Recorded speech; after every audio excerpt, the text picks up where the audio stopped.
Para siyang pang Netflix, parang pang international ang gawa. In fairness, ang ganda. Hindi mo nga na malalaman kung ano ang hapon at ano ang gabi. Dahil sa pareho ng quality, pareho ng lahat. I mean, maganda ang quality. I mean, direct Mark Reyes yan, syempre.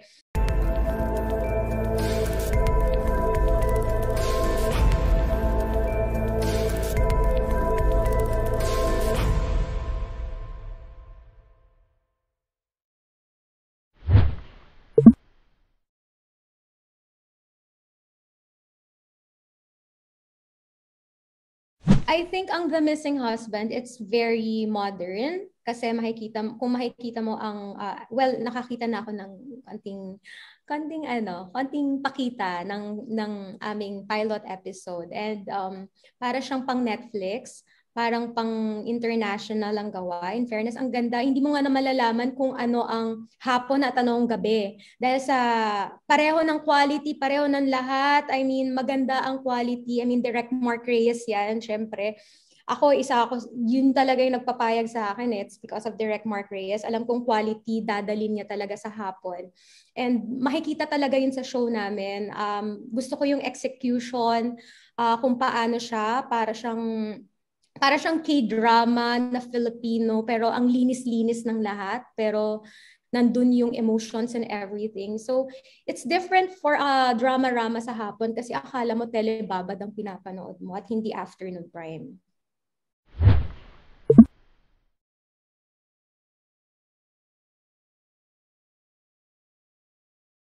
Oo, sobrang intense itong palabas na to. Ito yung parang, gaano ba talaga kakilala ang taong kaibigan mo o asawa mo? Kilala mo ba talaga siya? Yun yung question doon. At matetest talaga dito yung pagmamahalan nyo mag-asawa, kung hanggang saan yung loyalty ng bawat isa.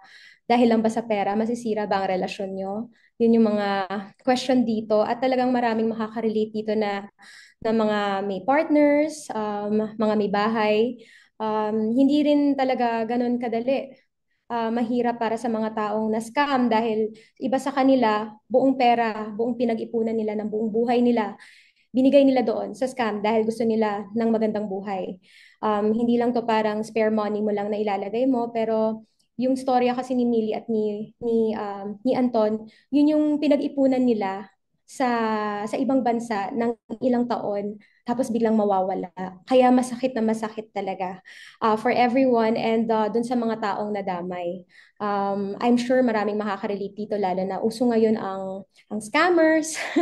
Ayan, wag masyadong magtiwala agad pagdating sa mga links, sa mga pagbibigay ng OTPs, yung mga simpleng ganon, sa bangko, sa mga frauds. Kailangan talaga make sure na tama yung pinapasukan yung negosyo or mga investments bago kayo magtiwala.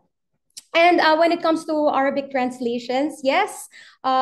Kasi nung pinadala sa akin ng PA, ang daming ipapatranslate. Sabi ko, pupunta na lang ako sa GMA. Nandito lang naman ako, nagtitaping ako during that time for Sarap Diva. And unang hirit, alam ko marami akong ginawa nung araw na yon. Sabi ko, nandito lang naman ako sa GMA. Akyat na lang ako dyan sa fourth floor. So, ayun, nakakita ko yung editing room. Na-miss ko na yung editing booth sa GMA, sa fourth floor. Kasi dati, yun yung tambayan nung Starstruck days, yung fourth floor na yon, habang nag-edit sila for Starstruck.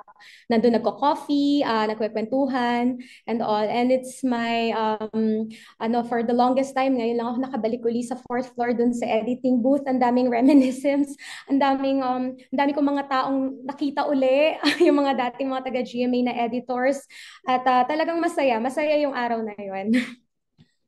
And pakwento sa amin, diba, you guys went to Dubai? Tama po ba? Doon po ba kayo pumunta? Just to Yes. shoot some actual scenes.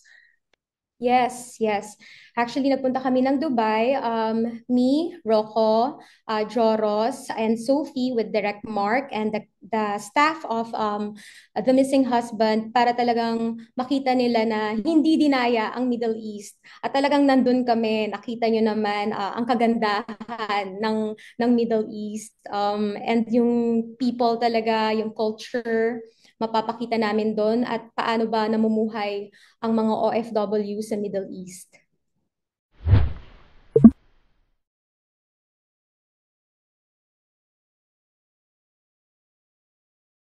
Yes, actually, lumaki ako sa Kuwait. And my mom used to work in the Middle East because my dad, doon siya nakatira sa Kuwait. He's a Lebanese. I'm half Arab.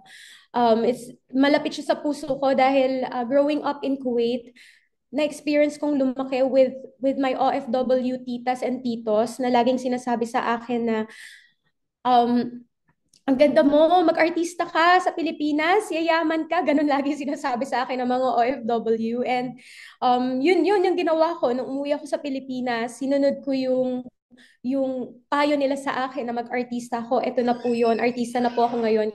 Kaya itong The Missing Husband, inaalay ko mga OFW, lalo na po yung mga OFW sa Middle East at sa Kuwait. Hello po sa inyong lahat sa FCC. Sana po manood po kayo ng The Missing Husband sa Jimmy Pinoy TV. Mapapalabas din po yan.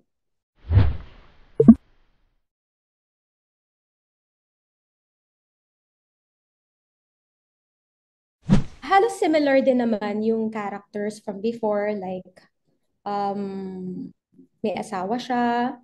Though ngayon, wala siyang anak. Um, and then, ay, hindi pala, hindi joke. Hindi ko pa pala yata pwede sabihin. Pero, parang how different. Yun nga, OFW siya in a role. And yung character kasi ni Millie, sobrang giver siya when it comes to mga pangangailangan ng mga loved ones niya. I think yun yung halos pareho kami sa character ko na kapag nagmahal kami, binibigay namin yung lahat-lahat dun sa mga minamahal namin. And pareho din kaming wife. Kung paanong different action siya sa hapon. Yun yung hindi ko pa rin nagawa. Kasi usually melodrama, heavy drama, pero ito action drama and suspense. Usually hindi mo nakikita yung ganitong format sa hapon and hindi ko pa siya nagagawa ever.